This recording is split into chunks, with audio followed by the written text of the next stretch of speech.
Foul Territory's best of the week, Braun, Frazier, Kratz, and Max Scherzer taking center stage this week. Suspended 10 games. He was booted from that contest the other day. It's funny though, Todd Father, 2 days before that, he was on this very show talking about that exact problem. Rosin can get sticky. We got to get the checks off the field.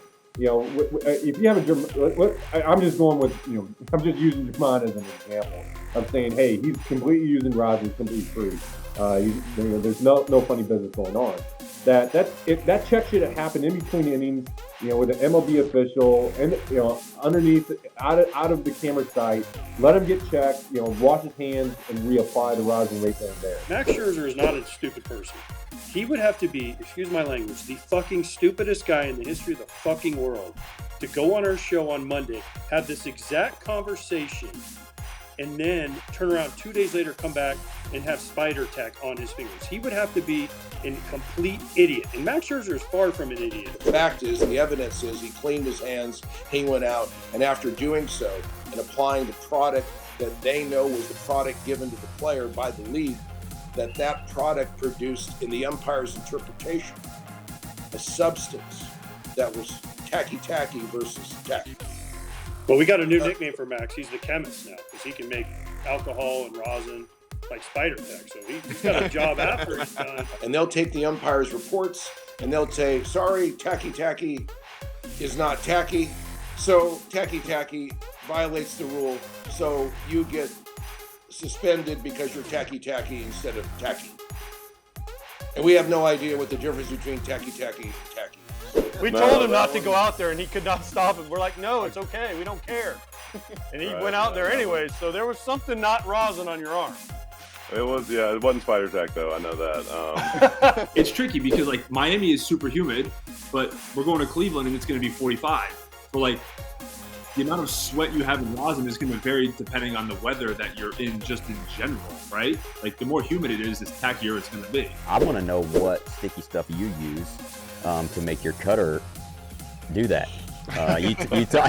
For me, I can't get a consistent enough feel on it because every rosin bag's different, and when it's cold, you're not getting enough sweat, or when it's really hot, you're sweating too much. So for me, what I found the most consistent thing to do is to lick my finger, and I get enough. Vegas sounds very exciting, I'm sure, to fans who are not fans of the Oakland A's. It's going to be cool to see a team there. I get that. But for fans of the Oakland A's who have supported this team, it's a crushing day. And you might say, well, what are you talking about, Ken? They draw 5,000. Yeah, they draw 5,000, and you know why?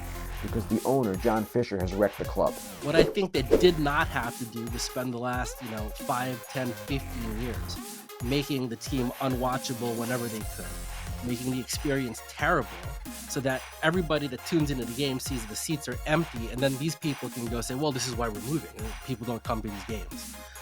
It's disingenuous. It's wrong. It's a false narrative.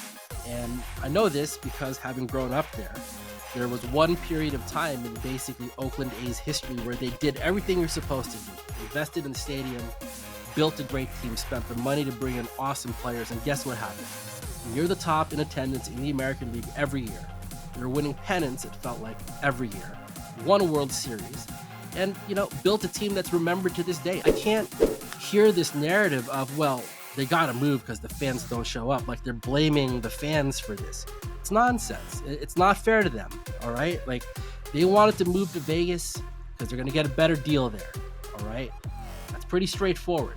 But don't pin this on the fans. It ain't right. First time in Oakland. What a place. It's interesting, all the standing water that's around. But I was surprised. The locker room's not that bad. And see the ball okay. I think surface is really nice. I'm going to say nice things about it. It's not a lot of people at the games, but besides that, it's all right. We know how much you signed for. How much would it take for you to sign in Oakland? More.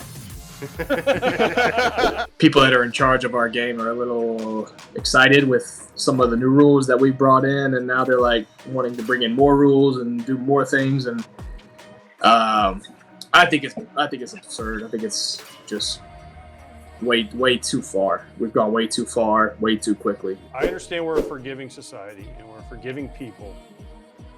How quickly it's forgotten is the thing that gets me. with all these guys. And again, he got the contract, and I don't know, and I can't say if he was on the drugs before the contract or not, but he got a contract that was gigantic. I feel like they were doing stuff that, I don't know, was either flown past the radar for a while or something. If they can get away with it, if they're passing tests, which I'm sure all four of us have heard of guys doing, then there's no reason to stop. If they know they're doing a system they can keep getting away with. But once you're selling high on getting that contract, there's no real reason to keep the risk going afterwards. You know how good you have to be to have your jersey sold in the Yankees team store? Like, I don't know if it's ever been done. Like, you have to be so good to have that happen. And not only just one, like they had the Japanese version too. Like there was options. It wasn't just a single jersey. Man, my jersey will never be sold in another team store. I don't even know if it's sold in the Marlins team store. We were talking about it and how New York fans are always like, hey, yo, Granite, yo, you suck. Give me a ball. It's my cousin's birthday. The dude did the same thing. Yo, Jonathan, you suck. And he turns, hey, I know English. And he goes, hey, give me a ball.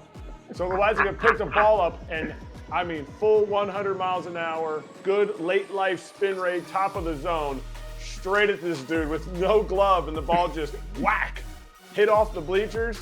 And the dude's like, thanks, Jonathan. Nah, it was a joke. I mean, I feel like every single at-bat before that, they were having a mound meeting anyways. So that time there was something with the pitch calm, and I was just like, I just wanted to play a little joke. Like, I'll make sure they're talking what they're saying they're talking about. You know, trying to get an extra plan going against the kid. But no, it was a joke. I even took a little look at their manager just to see if he caught it. Tommy Pham back in that fantasy football league, or was that an out? Tommy didn't come back in the league. I don't think he wanted to be in the league. Next question. Kind of upset about it, sad, and it was tough to kind of play those last games at Wrigley and feel like it wasn't going to be back. But I was ready for it, and pretty pumped it didn't happen. That offseason went home with the full anticipation of retiring and doing something different. My dad, having gone through a similar situation, talked to me. He was like, look, I'm not going to fault you if you want to hang it up, but just know if you hang it up, that's it. You can't put the cleats back on. And I was like, all right, I'll give it another shot. And then, long story short, 16 came, last cut again in spring training, went to AAA, but I wasn't there for a month and a half before I got the call. He did it. He did it. He never has to run. He never has to run again. I would consider myself a marathon finisher, not a marathon runner, because it took me almost 6 hours. We enjoyed the day. We were sore the next day, and I guess 2 days out now, I'm feeling almost back to normal, except this thing's heavy around the neck. I remember doing a Fox game, and we mic'd somebody up during the game, and I said, man, a lot of these guys are doing this now, and I forget, somebody said, well, they're getting 10 grand, and I'm like, Exactly. what? Yeah. That is the most pro background out there. Wow. Is that at your house? This is at the lids in my house. There's a Cinnabon down the hall. This is my home office. It's my home office. I can't wear any of this stuff to work. This is quarterfinals of the state playoff in football. We're at home, and before the game, we're like, you do your field goals, and you go out to like basically as far as you can go, and you kind of find your like quote unquote range for the day. And there's like 5 seconds left in half, and I think our assistant coach calls timeout. Our head coach is like, what are you doing? And he's like, let's kick a field goal. And our head coach is like, all right. So we send out field goal unit, 63 yards, and this was at the end of half.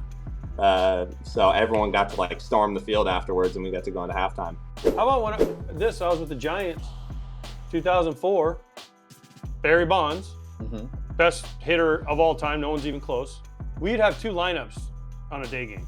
One with Barry, one without Barry. On the board. Every day. Well, day games usually. Day games. Okay. I would be in the one where Barry wasn't playing. I'd be out of the one that Barry was playing. So I had to prepare like I was playing. Barry would show up for a 1 o'clock game sometimes at like noon. and say, oh, I'm not playing, or I am playing.